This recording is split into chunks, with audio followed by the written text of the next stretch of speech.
السلام علیکم ورحمۃ اللہ وبرکاتہ۔ تمام دیکھنے والوں کو میری طرف سے سلوٹ اور بادب سلام۔ میں زیادہ تر آپ کو پتہ ہے کہ اسلامی موضوعات پہ بات کرنا اور واقعاتی شکل میں بات سنانا پسند کرتا ہوں، کیونکہ آپ لوگ واقعات سننا پسند کرتے ہیں، اور واقعاتی شکل میں جب بات کچھ سمجھائی جاتی ہے تو وہ دل پر اثر کرتی ہے۔ یہ میں نے محسوس بھی کیا، اور لوگوں کا جو فیڈ بیک ہے وہ بھی یہی ہے۔ لیکن لوگ ساتھ کچھ اور تقاضے بھی کرتے ہیں، جیسے کہ میں ایک کالمسٹ بھی ہوں روزنامہ نوائے وقت کا، تو لوگ کہتے ہیں کہ سیاست پہ بھی کرے، تو کبھی کبھار میں سیاست پہ بھی بات کر لیتا ہوں۔ آج میں ایسی بات کروں گا جو شاید آپ نے پہلے کبھی سنی نہیں ہوگی۔ بہت کم لوگ جو ہیں شاید اس بات سے واقف ہوں۔ بہرحال میں آج وہ آپ کو بات بتاتا ہوں۔ یہ انکشاف ہی سمجھ لیجیے، آپ کے لیے ایک انکشاف ہوگا۔ ہمارے ملک میں آپ کو پتہ ہے کئی دفعہ کو ہوا، ماشاء اللہ لگتے رہے، اور ان ماشاء اللہ میں پھر جمہوریت ہے اس کا قتل عام ہوتا رہا، متعدد بار ہوا۔ میں خاص طور پر ایک ماشاء اللہ کا ذکر کروں گا جو 99 میں صدر پرویز مشرف، ان کا اصل نام سید پرویز مشرف، لیکن مشرف ان کا نام تھا تو لوگ انہیں مشرف ہی کہتے ہیں۔ انہوں نے جب مارشل لا لگایا تو جو اس وقت کی حکومت کے جو ممبران تھے، پرائم منسٹر تھے، جیسے نواز شریف صاحب اور ان کے اہل خانہ اور باقی کافی ان کے ساتھی، وہ گرفتار ہو گئے۔ تو ایک دن اچانک ہم سو کر اٹھے تو پتہ چلا کہ وہ سیلف ایگزائل، یہ بھی سیلف ایگزائل خود ساختہ جلاوطنی بھی کہا جا سکتا ہے۔ بعد میں پتہ چلا کہ وہ ایک ایگریمنٹ 10 سال کا کر کے گئے ہیں، تو وہ بہرحال چلے گئے۔ یہ خبر صبح اٹھے تو ہمیں پتہ چلی۔ تو یہاں اب یہ بات میں کرنے والا ہوں، یہ ہے پوائنٹ کی بات کہ پرانے زمانے صدیوں سے ایک رواج چلا آ رہا ہے کہ جب کوئی بادشاہ کسی دوسرے ملک کو فتح کرتا تو وہاں اپنا قانون لاگو کر کے جاتا کہ یہاں پہ یہ قانون ہوگا، اپنی بارہ شرائط منوا کر جاتا، اور بطور ضمانت اس ملک کے بادشاہ کے ولی عہد یا کسی اور شہزادے کو بطور ضمانت لے جاتا کہ اگر تم نے میرے ساتھ کیا ہوا ایگریمنٹ توڑا، لگان نہ دیا، یا جو میں نے اصول یہاں ڈالے ہیں وہ نہ کیے، تو تمہارے شہزادے کو مار دیا جائے گا۔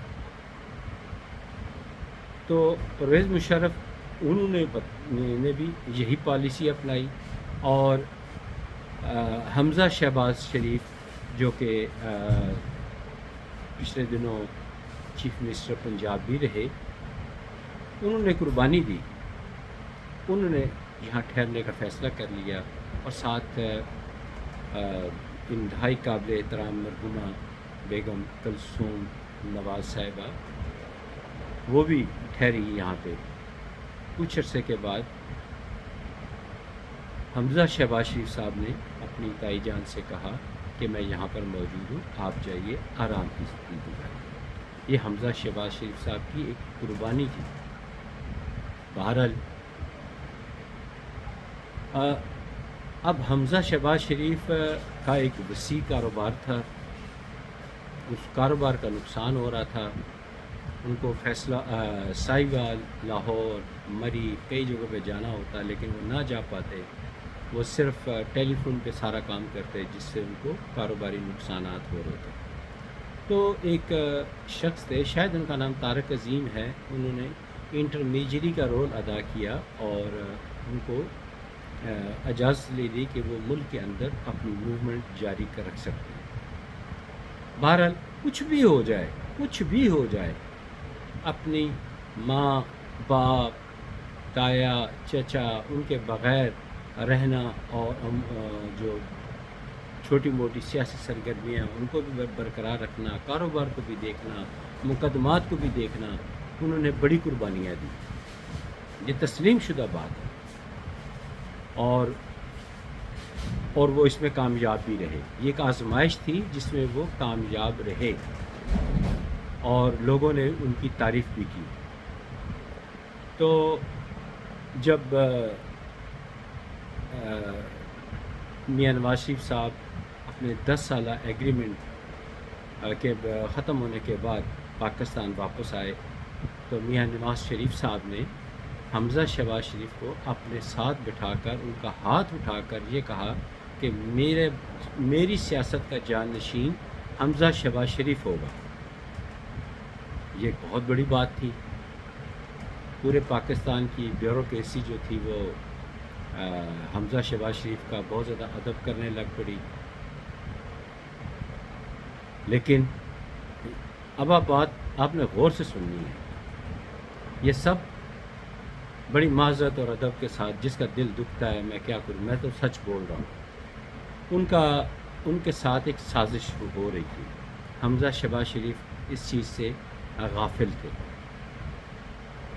وہ جہاں کہیں بھی اب نے ظاہر میاں نواز شریف صاحب نے اپنا جانشین قرار دیا، نہ اپنے بیٹے کو نہ بیٹی کو، بلکہ انہوں نے اپنے بھتیجے کو جانشین قرار دیا تھا.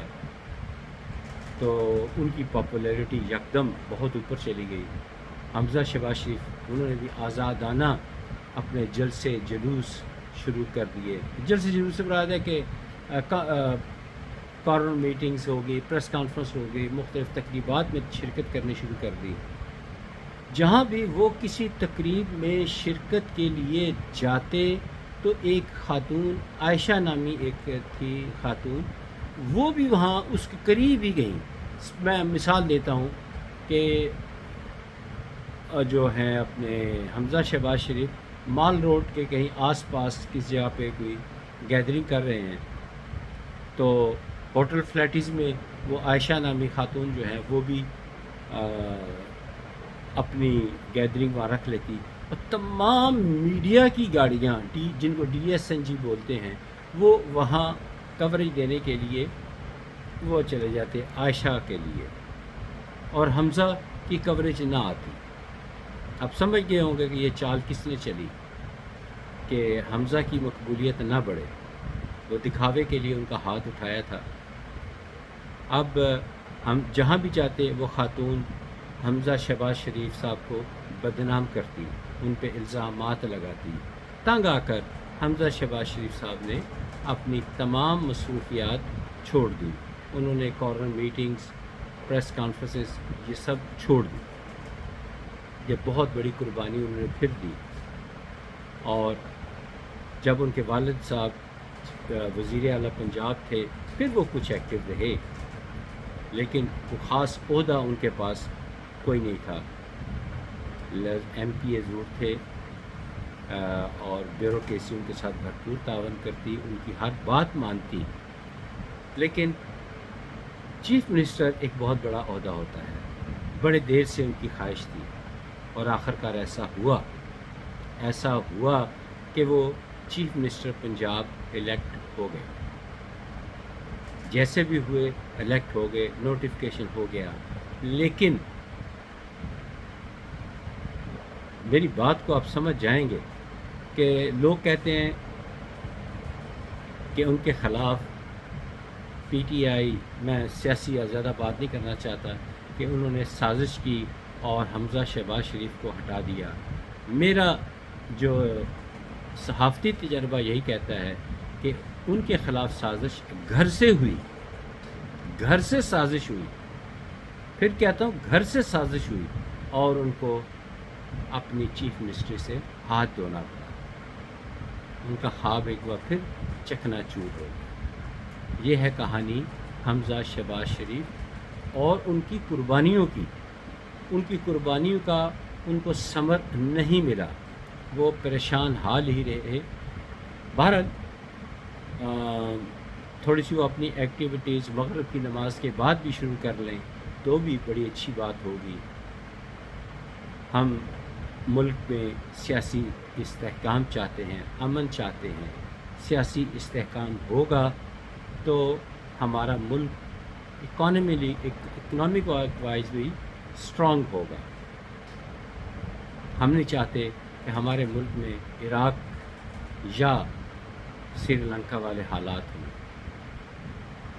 پچھلے دنوں میں نے بتایا میں بیرون ملک گیا تو وہاں سری لنکن بہت پریشان تھے کہ ہمارے بچے جو تھوڑے بہت پیسے ہیں ہم پیسے بھیجتے ہیں تو وہ پیسے لے کے گھومتے ہیں کہ ہمارے بچوں کے لیے دودھ مل جائے، پیٹرول مل جائے، کچھ نہیں مل رہا، پڑھائی ختم ہو گئی ہے، کھانا پینا ختم ہو گیا، ذریعہ اجناس ختم ہو گئی ہیں، پتے کھا رہے ہیں۔ ایک ویڈیو بھی لیک ہوئی جس میں ایک نوجوان ایک نہیں 2-3 تھے مختلف، وہ ایک کھیت میں گھسے ہوئے تھے اور کچی سبزیاں جو تھی وہ کھا رہے تھے، ساتھ وہ سبز مرچیں اور ساتھ کچی سبزیاں وہ کھا کر اپنا گزارا کر رہے تھے، درختوں کے پتے ان لوگوں نے کھائے ہیں۔ ہم نہیں چاہتے کہ ہمارے ملک میں ایسا کام ہو۔ ہر ایک کو صبر تحمل بردباری سے کام لینا چاہیے۔ یہ کہانی صرف ایک حمزہ کی نہیں ہے، یہ اور بہت سارے لوگوں کی کہانی ہے۔ یہ سخت بیان بازیاں چھوڑ دیں، اس پیارے ملک پر رحم کریں، عوام پر رحم کریں تاکہ یہ ملک ترقی کر سکے۔ دعا ہے کہ یہ ملک پرسکون ہو جائے۔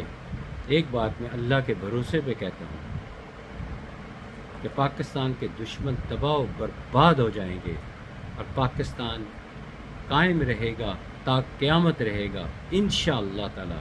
پاکستان زندہ باد۔ اگلی ویڈیو تک اجازت دیجیے۔ خدا حافظ۔ السلام علیکم۔